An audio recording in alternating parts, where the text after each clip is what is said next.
We're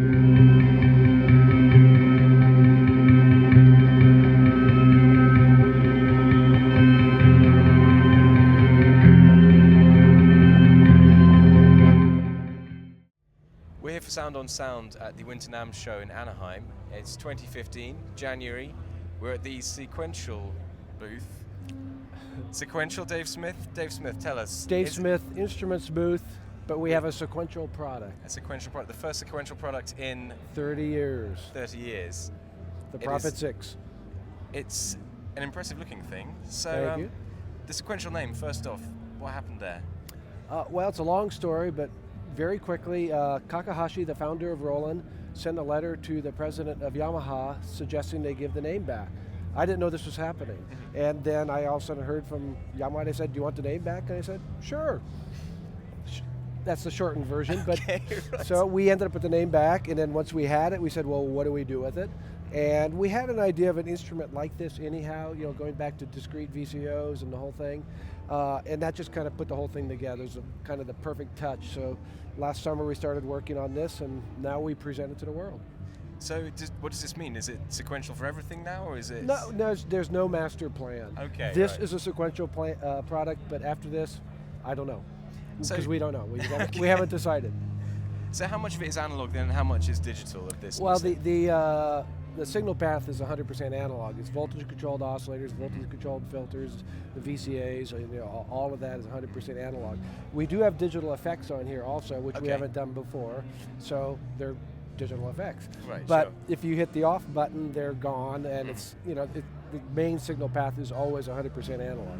Wow, cool. So how are you working with presets and that sort of thing? If it's all, well, it's not all analog obviously because you've got presets, but how does that work? How does that system work? Well, it's really the same thing as the Prophet-5. You know, Prophet-5 was digitally controlled analog.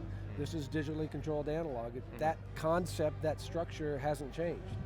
Right. So everything has digital in it, even though the signal path is 100% analog as it was in the Prophet-5. So then what are the similarities and differences between the Prophet-5 and the Prophet-6 then? Well, as you can see, the look is very Prophet-5. You know, we have the switches. It's simplified to the point where there's no menu diving because there's no menus, there's no screens. So we even have a preset button. You turn it off and the panel's 100% live because everything is literally one-to-one. There's nothing hidden. Excellent. But, so that's all from the Prophet-5, but of course it's a modern day instrument, so we have aftertouch, we have velocity, we have high pass as well as a low pass, we have an arpeggiator, a polyphonic step sequencer, and the digital effects, so there's a lot of things that obviously were not on the original Prophet-5. I've never been into reissues, there's no reason to redo something I've already done, so the whole concept was to take it to the next level, but have the same basic soul and feel of the Prophet-5. So do you want to give us a quick demo of what it can do then? Sure, I mean,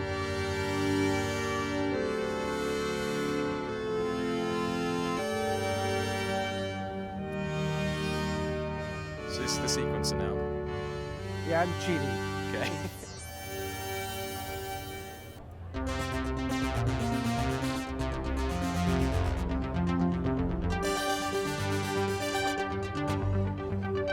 So this is arpeggiator in latch mode then, is it? More cheating.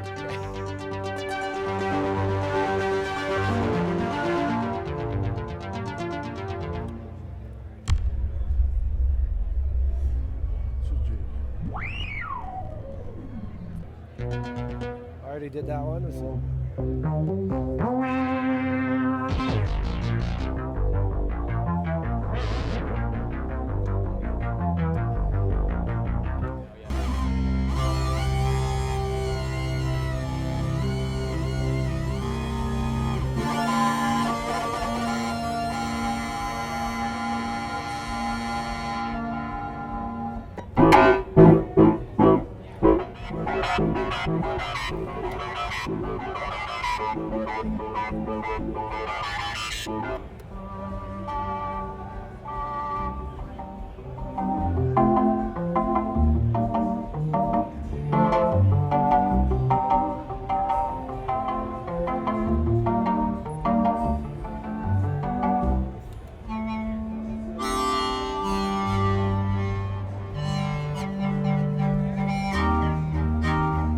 So much easier to just use Yeah.